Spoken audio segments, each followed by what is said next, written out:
Bom dia. Marcos 13. Evangelho de Marcos, capítulo 13. Inclusive, há uns dias atrás, nós nos lemos ou pregamos sobre isso, mas foi até na igreja. Mas foi baseado em Mateus 24, que é mais ou menos a mesma palavra, a mesma mensagem, só que agora na visão de Marcos e não de Mateus. E ocorreu que ao sair Jesus do templo, observou-lhes um dos seus discípulos.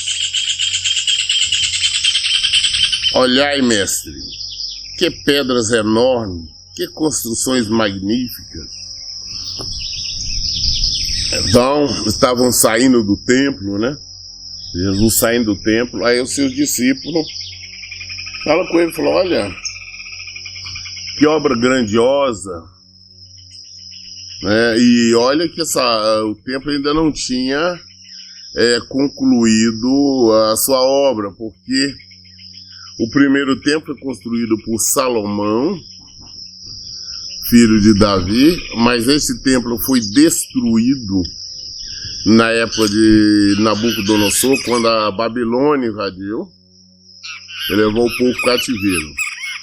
Só depois, então, que eles voltaram do desterro, né, do cativeiro, ou seja, 70 anos depois, é que iniciaram novamente a construção deste segundo templo. E isto foi por volta de 21 antes de Cristo. Então, ele levou anos para ser construído. Então, nessa época, quando Jesus estava ali no templo com os discípulos, ainda não tinha concluído, o templo não estava totalmente construído. E mesmo assim, os discípulos estavam achando uma coisa fora do comum. Falou, olha, que obra grandiosa, né? Olha as pedras que estão gastando, olha que maravilha, decoração, né? Que construções magníficas. Porque o tempo realmente era bem grande, e eles estavam impressionados. Mas nós não devemos nos impressionar com o tamanho de templo. Nós não temos que nos impressionar com o luxo que o templo oferece. Nós não temos que nos impressionar com nada disso. Porque tudo vai ficar. Eu sempre faço questão de lembrar que um templo muito grande não tem condições das pessoas receberem cuidado de ovelhas. Mesmo porque o pastor, ele não tem condições de estar ali cuidando 2, 3, 4, 5 mil ovelhas. É impossível. Então, a pessoa que frequenta um templo muito grande, ela não consegue falar com o pastor dela. Se ela precisar de falar, não vai conseguir.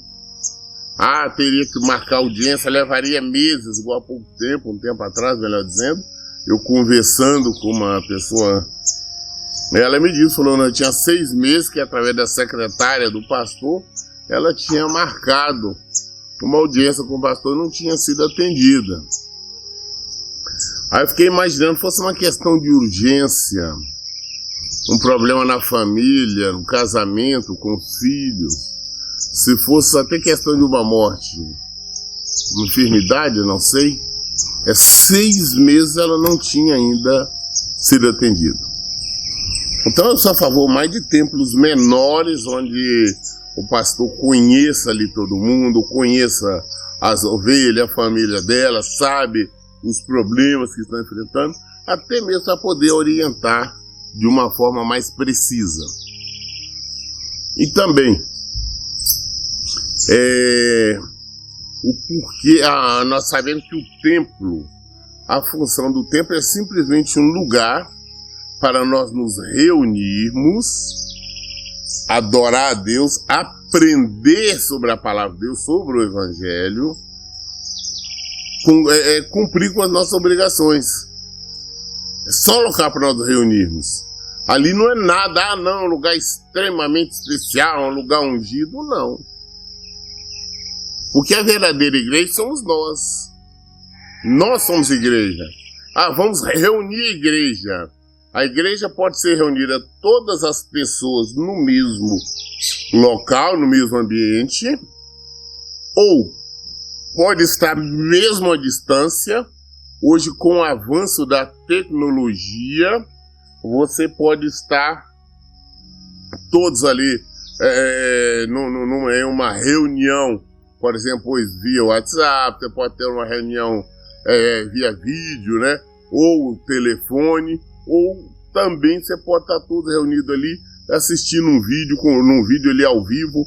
Então a questão é estar unida, a igreja está reunida no mesmo propósito. Não tem que estar no mesmo ambiente físico. Mas muito bem, voltando aqui, mostrando, olha Jesus, grandiosidade, né? Que coisa fantástica, maravilhosa. Mas Jesus olha e fala, versículo 2.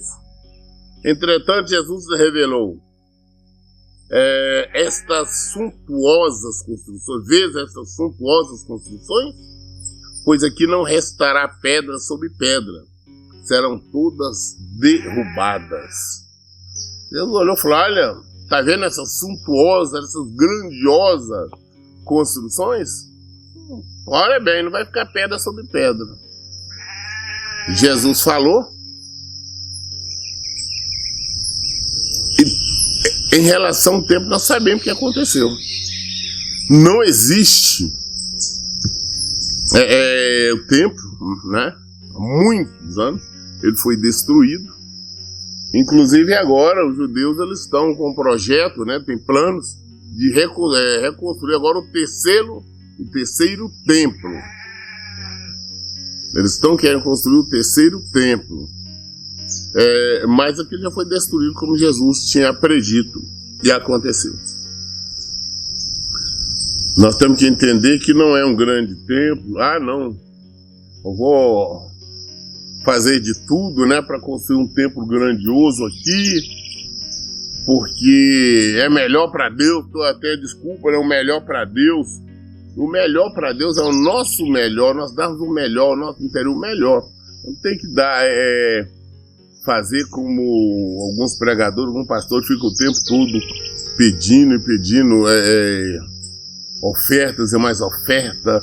E nós precisamos para construir um templo grandioso. Nada disso resolve, nada disso vai ficar. Né? No Brasil nós temos grandiosos templos. Nos Estados Unidos, então, não se fala, tem templos lá que são maiores do que shopping. Né? Hoje os templos são grandiosos. Você vê em templos aqui que você encontra ringue, né? Luta igual lá da Renascer em São Paulo. Tem inclusive luta de MMA. Não sei o que tem a ver o MMA com o Evangelho. Mas dentro do templo tem. Nós temos um templo grandioso lá do Edir Macedo lá. Na verdade, todos os templos dele, né, todas as capitais, todos são templos grandiosos, faraônicos. Hoje nós temos templo que tem lanchonete, restaurantes, estacionamento para 700, 800 veículos, uma coisa fora do comum. Tem grandes livraria, loja de viagem, né? E tudo mais. Sendo que não é essa a função. A função é termos um lugar para aprendermos o Evangelho, ensinarmos o Evangelho, louvarmos o Senhor. Nada mais do que isso. Não esqueça que até antigamente se reunia até nas casas. Versículo 3.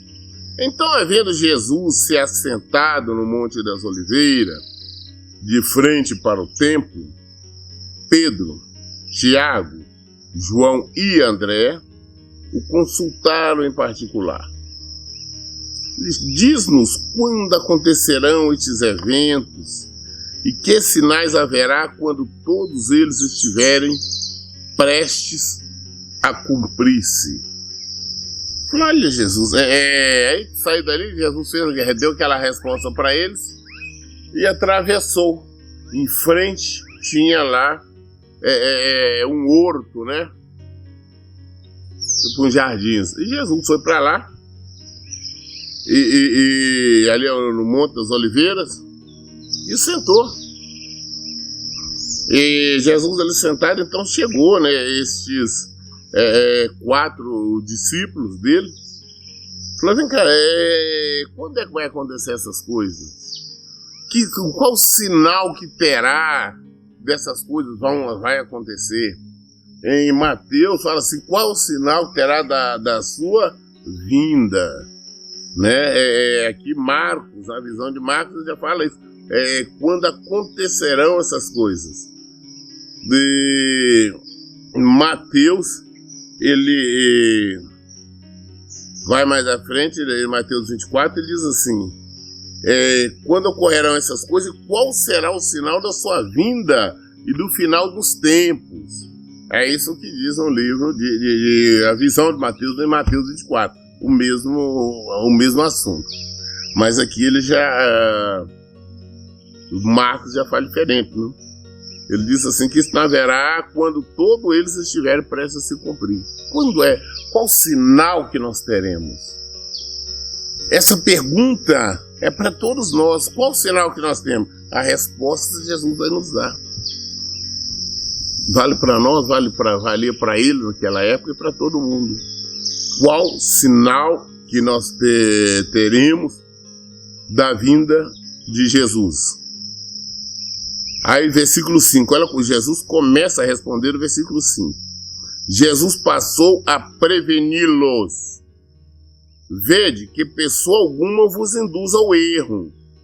Toma muito cuidado para que nenhuma pessoa te induza ao erro, faça você desviar, faça você acreditar no que não é real, no que não é verdadeiro.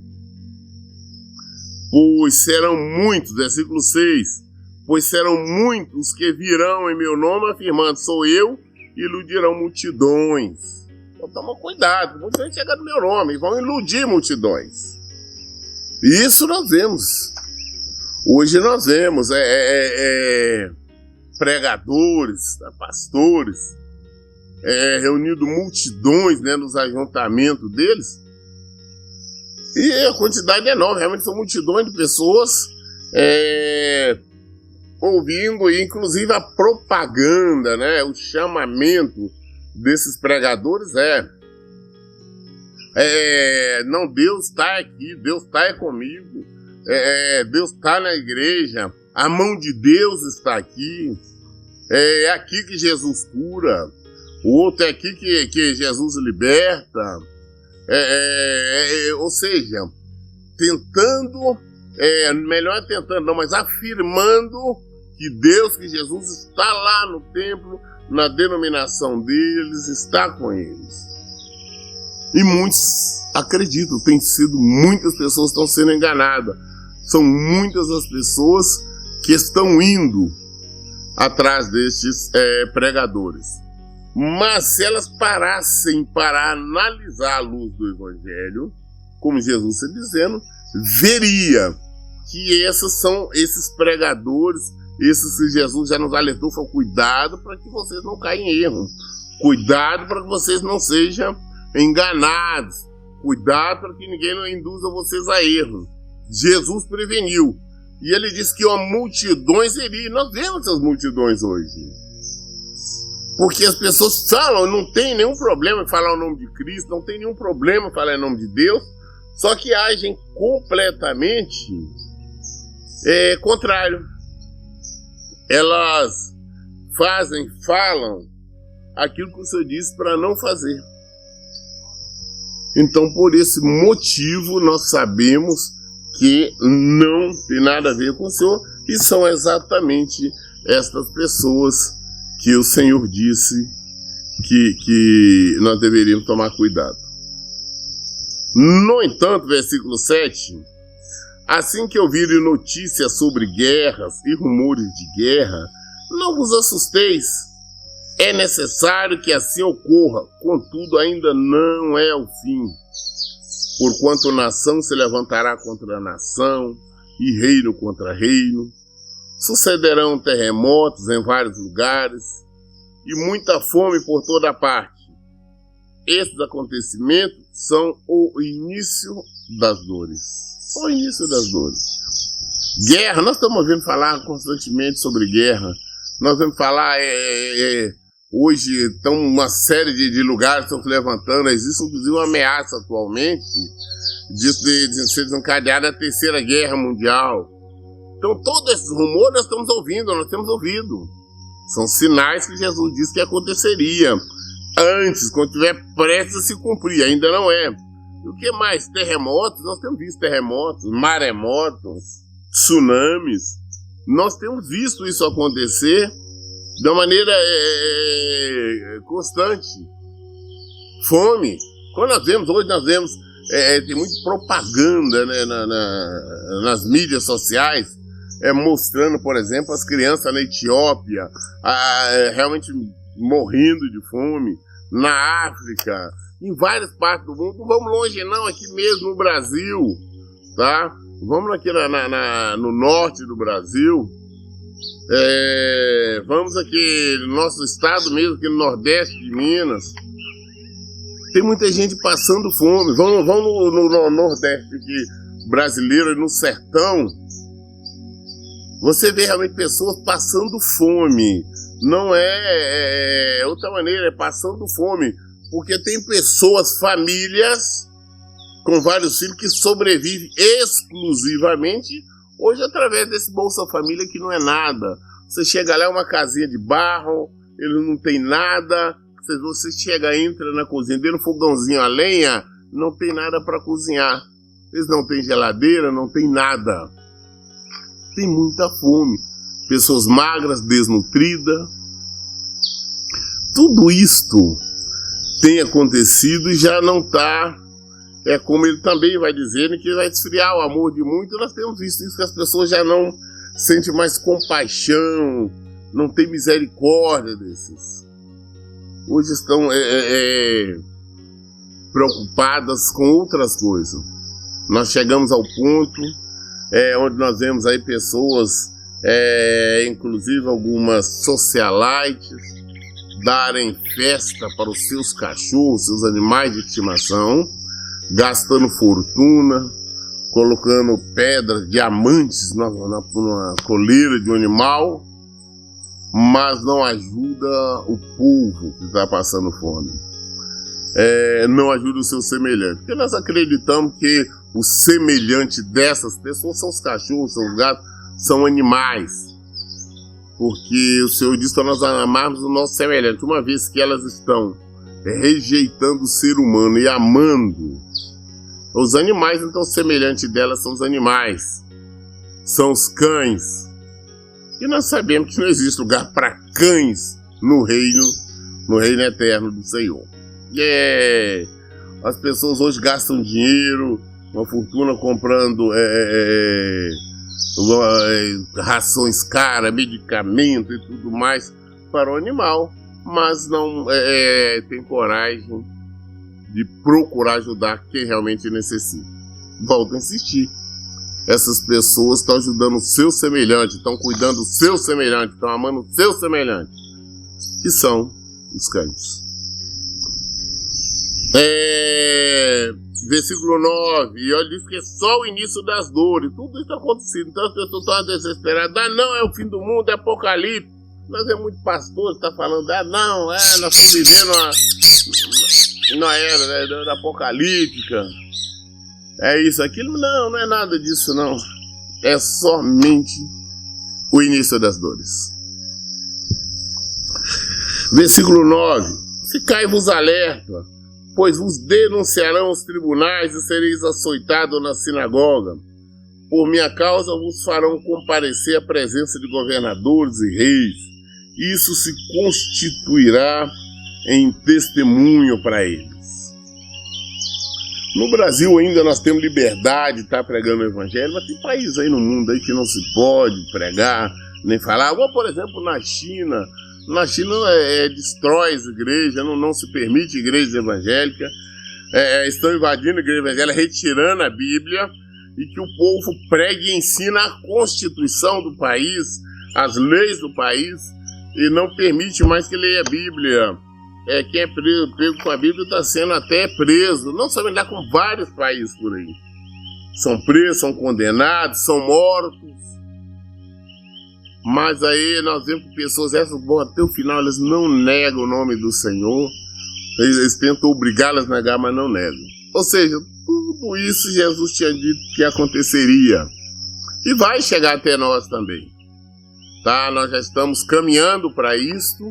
Vai chegar um tempo que eles não suportarão a sã doutrina, a pregação do evangelho verdadeiro. É por isso mesmo que nós já vemos hoje vários templos, várias denominações, vários pregadores já está pregando um evangelho totalmente diferente, um evangelho ali light, um evangelho concordante com as coisas do mundo. E as igrejas hoje estão parecendo nada mais do que uma religião qualquer, onde basta você analisar. Hoje a maioria das igrejas, os pregadores concordam com o adultério, aceitam o adultério, inclusive conduz as pessoas para que venham pedir o divórcio, aceitam o divórcio, então entre num novo relacionamento, num novo casamento. As pessoas são induzidas a isso. Os templos hoje aceitam o homossexualismo de uma maneira geral. A maioria aceita e fala, não, que é o amor de Deus, esse tipo de coisa.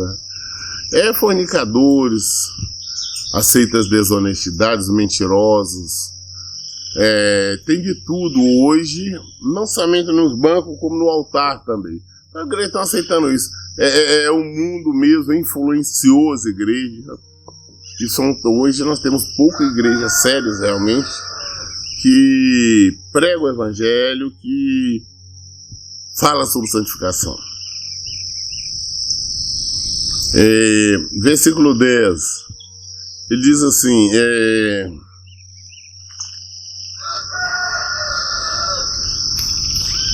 contudo, é indispensável que primeiro o evangelho seja anunciado para todas as nações. Antes de que aconteça tudo, antes havia Jesus,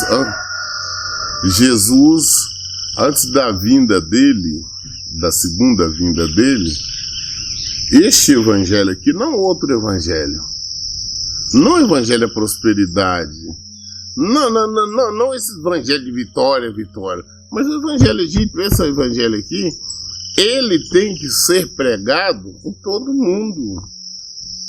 Em toda parte do mundo esse evangelho está aqui. E ainda não foi. Por isso quando as pessoas falam era apocalipse, não, foi sem isso das dores. Ainda falta muita coisa. Tem evangelhos sendo pregados por aí, mas o evangelho verdadeiro de Jesus ainda não foi pregado em todas as nações. Tem países aí que nunca viu falar de Jesus. Tem lugares remotos que não sabem o que é Jesus. Hoje, através da mídia, mais lugares têm sido alcançados, mas não é todo mundo que ouviu. E todo mundo, todo ser humano, não importa qual nação, não importa se é um indígena ou não importa. Todo ser humano tem que ter ouvido falar em Jesus, tem que ter ouvido este evangelho. Não quer dizer que ele se ou que ele vai se converter, não. Ele tem que ter ouvido, porque aí tem opção. Ele não converteu porque não quis. Depois não tem a desculpa, não, porque eu não conhecia, eu nunca ouvi falar, não, isso é desculpa. Só Jesus virá depois que todos terão ouvido falar o evangelho. E ele foi pregado, então, por toda parte. Versículo 11, Jesus fala, todas as vezes que fordes presos e levados a julgamento, não vos preocupeis com o que haveis de declarar, porém que for concedido naquele momento, isso proclamai. Porque não sois vós os que falais, mas sim o Espírito Santo. Vai chegar o tempo, seremos presos sim, por pregarmos a verdade. E no interrogatório não temos que estar dizendo que somos inocentes ou não, isso não vai nos conduzir, nós vamos falar do Evangelho. Nós temos exemplo de Paulo e de outros que foram presos, eles não ficavam ali alegando, não, eu sou inocente, tome cuidado. Não, eu estava testemunhando sobre o Evangelho, falava sobre Jesus. O que Paulo, às vezes que ele foi interrogado, ele pregava sobre a conversão dele, como aconteceu, o que Deus fez, o que Jesus fez, o que estava fazendo e o que iria fazer. Ele pregava para todo mundo e muitas pessoas se converteram. Ele pregou para presos, ele pregou para os soldados, ele pregou para reis. Então, iam interrogar? Palavra de Deus. Então nós não temos que estar preocupados com isso. Vai chegar um tempo que nós seremos presos sim, vai ter acusação contra nós não temos que estar preocupados. Não disso vai acontecer, nós estamos pregando o Evangelho. O Evangelho de Jesus Cristo. Não é só esse Evangelho adocicado que eles pregam por aí. Esse Evangelho aí de cura, esse Evangelho de prosperidade, de vitória, só vitória, do jejum das causas impossíveis, e de uma série de coisas que são contrárias ao ensinamento. Né? Mas chega um momento que nós vamos ser. E o que é que nós temos que preocupar? Não. Não temos que nos preocupar. Se acontecer, aconteceu. Seja tudo para a honra e glória do Senhor. Versículo 12.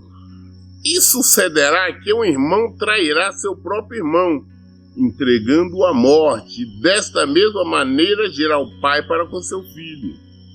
Filhos haverá que se revoltarão contra os seus próprios pais e o assassinarão. Sereis odiado de todos por minha causa.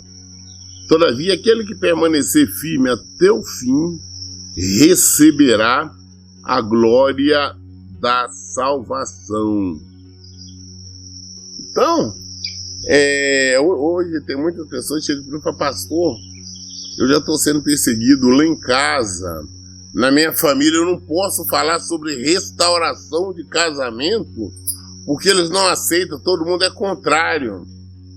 Minha família falou que não aceita o meu marido voltar, não aceita a minha esposa eu voltar com minha esposa. E olha que minha família é crente, é evangélica, mas é normal.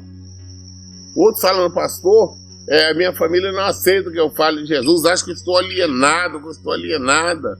A minha família acha que eu tinha que estar aí para tocar minha vida para frente, eu tenho que seguir, eu tenho que fazer isso, meus amigos. Mas é normal. Isso é só o início das dores. As acusações de familiares contra os verdadeiros seguidores de Cristo. Vai acontecer. Já está acontecendo. Hoje, quando você está procurando viver o Evangelho, as pessoas sempre vêm com a desculpa, não é assim. Deus quer que você seja feliz, Deus quer isso, quer aquilo, você não quer mentira, não é isso que está na palavra.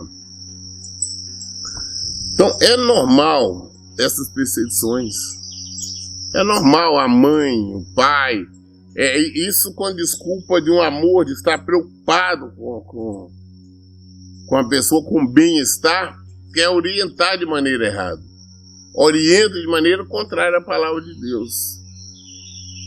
Entra em choque.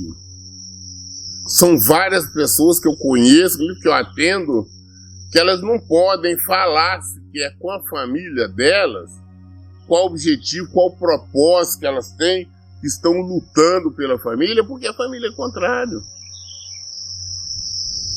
Os pais são contrários, os irmãos são contrários, os amigos, as amigas são contrárias.